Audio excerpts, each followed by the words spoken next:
her, she said, if you give me $500 right now, you can have. I said, have what? She said, have her. And she put her down in the leaves. What? No, I would never sell my child. And she said, no, I don't need help. I just don't want the bastard. My child is my life. I never, ever hurt my baby. And I'm like, is she crazy? In March 2024, a woman walks into a police station with an 18-month-old girl and a shocking claim. The child's mother tried to sell her own baby, and when that didn't work, abandoned her entirely. But what sounds like an open and shut case takes a twisted turn when the mother accuses the woman of orchestrating a plot to steal her baby. The following report is based on official police records, and most of the footage has never been seen before until now. On the afternoon of March 5, 2024, a woman comes into the Palatka, Florida Police Department with an 18-month-old baby on her shoulder and an extraordinary story. To bring her some clothes, diapers over, but we didn't. I was going to wipe her off, but we didn't want to wipe her off because she had to take pictures of her because she's okay. Don't cry, sweetie. Because she don't deserve it. I'll come. Go in there and I'll come sit with you. Well, I'll come sit with you. All right. I called DCF to John, and he is on. He's going to be calling me back. Thank you so much for doing this. I know that this is way outside of what I'm a mom first. I understand. The woman is an employee at H&R Block, and she says she was getting ready to close last night when a client named Jessica came in with her baby daughter. Both of them had no shoes on. Her and Jessica walked in, and she asked me could I give her a new Emerald card because her taxes had dropped, and she left it somewhere or something happened with it. So I got ready to put her stuff in, and I noticed the baby had took her diaper off. And she was like pointing at her private, like it was irritating her or something. So I was like, oh, maybe it's the diaper, kids get irritated or whatever. And she was like, she's not going to do that because I only have one diaper for her. So she put the diaper back on her. And it wouldn't, you know how the sticky side of the diaper, it wouldn't stick no more. So she like hit her. And was like, you just stupid. You should have did that. And I was like, what? So I called the police. She says she waited until police arrived and then went home for the night, unaware that her involvement with this woman was far from over. This morning I came 7 a.m. The mom, Jessica, was laying on the AC unit. And she was in a Dollar General's buggy. And it was drizzling. She was asleep and the baby was in there hollering. Well, I said, do you need help? Like, do you need me to call DCF so they can help you? And she said, no, don't worry about it. And she snatched her daughter out the top part and left her in the bottom part. The woman says that Jessica left at that point. Not long after, someone at a nearby restaurant calls the police to complain about a woman and her baby walking around asking for food. The responding officer finds Jessica inside, annoyed that someone reported her. Because they were worried about the baby. Because she's throwing a tantrum. No, well, more they wanted to make sure the baby was okay and that you were okay. I'm fine. I'm trying to find emergency housing. So what's the situation? What are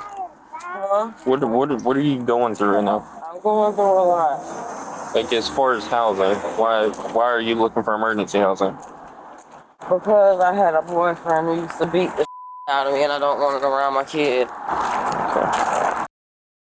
If you can please help me in any way. Well, okay, so I've got our victim's advocate coming out. She's gonna talk to you. She's gonna bring some stuff for the baby. Where? She'll be coming over here. You know, just because the baby cries doesn't mean that they're in trouble. No. I'm sure you have kids. I do. I have a son and a stepdaughter. I can't even believe this. Is that rescue for my child? No. They're going to a different call. The victim's advocate arrives with her assistants, but Jessica is wary of their motives. No, y'all making me feel sorry. Oh, no, okay. This is the victim's advocate that I told you I had come. No, y'all really making me feel sorry, and I got 4 y'all. No, we have a bunch of stuff for you and the baby. Jessica settles enough to accept the help these women have brought for her, but she doesn't let her guard down entirely. It's just right now, I'm needing a place to stay. She thinks y'all are probably trying to take her away from her. No, I'm not taking her away from mommy. But Jessica does wind up separated from her daughter, and according to the woman at the police station, it happened later that day. She came back to our job. At this point, she's yelling at the customers in there to give her money. I said, ma'am, you gotta leave. Like you have to leave now. She said, oh, I'm not leaving. And then took her in the bathroom. When she left out there, I called the police. And she literally pushed the buggy in the road and laughed about it. And then hurry up and grabbed it. And I'm like, is she crazy? She says that although she gave the officer details about Jessica's behavior, she was told that it would come down to her word against the mother's, but it wouldn't be long before Jessica would return yet again, and this time she would come with a shocking offer. She came back. I see her walking back towards our job, and she said, come here, because I trust you, come here. So I'm like, oh my God. I asked two of my coworkers to walk out with me because I don't know what's in somebody's mind. And as I walked over there, she said, if you give me $500 right now, you can have it. I said, have what? She said, have her. And she put her down in the leaves. And I said, are you serious? At this time, the baby got up and she was getting ready to walk in the road. And I grabbed the baby and I picked her up and I said, I'm not giving you no money. She said, well, just have her because it's just too much for me. The woman's account nearly defies belief, but when the police speak to Jessica a couple of days later, they hear a story that could turn the entire case upside down. I went and filed my taxes at H&R Block. While I was there, one of the members of my church filed my taxes for me. She asked me if she could keep my daughter overnight. She said she wanted to buy her some clothes. She know I just got out of abusive marriage, and I'm trying to get back on my feet. And this was Monday or Tuesday? No, she's only been gone for 2 days. Only 2 days. Okay. Well, today is Thursday, so okay, I would have make it, what, Tuesday night? Tuesday night, you tell me like approximately what time? About 7. 7 o'clock? Yeah. 7 p.m.? Yeah, 7 p.m. Okay. Jessica says that although she was reluctant at first, she ultimately agreed to hand her daughter over for the night. I allowed her to take Gigi. And about an hour after that, I got a knock at the door from the police saying that I was banned from H&R Block. So I sent a text message, and I said, if you not produce my child, I'm going to call the police. What's the worker that you go to church with? What's her name? Her name's Crystal. She's the black girl with the pink hair. Jessica paints herself as a caring mother who was tricked into giving up her baby, which is a far cry from the story police heard at the station. I said, do you need help? Again, I'm asking you, do you need help? And she said, no, I don't need help. I just don't want the bastard. And I said, okay. And I got the baby. I was crying. I walked across the street and I tried to wake her up. And I put her in my car and I told her she is going to be okay. This should not go on with a child. You don't remember having a conversation about trying to sell Giovanna? What? I'm just No. No. No. Okay. I would never sell my child. Okay. No. I can't even believe that was even stated. My child is my life. Not only is Jessica's story completely different, she tells the detectives that she knows exactly what's going on here.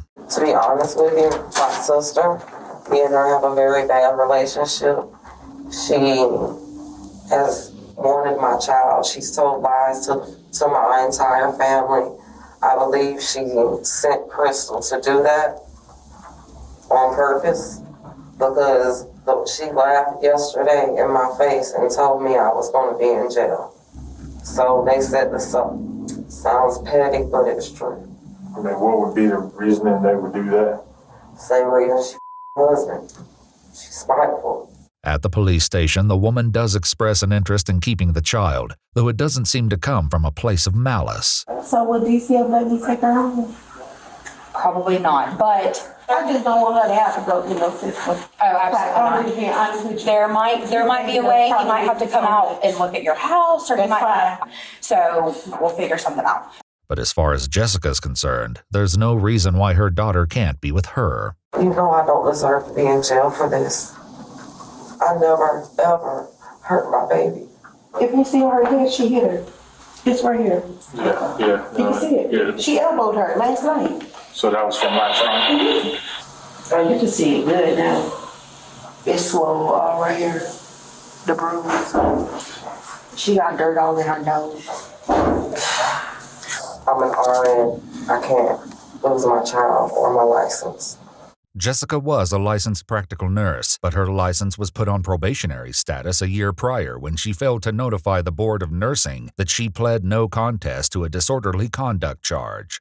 But the detectives are only concerned about Jessica's current story, which seems to have a couple of significant problems. I allowed her to take Gigi, and about an hour after that, I got a knock at the door from the police saying that I was banned from H&R Block. Jessica's stated timeline would put this at approximately 8 p.m. However, the detectives know that she was banned from H&R Block at 11:30 in the morning. She asked me if she could keep my daughter overnight. Okay, That would have make it, what, Tuesday night? Tuesday night. Yeah. Jessica says that Crystal took custody of the baby on Tuesday night, which would have been impossible given that the baby was sitting in the police department on Tuesday afternoon.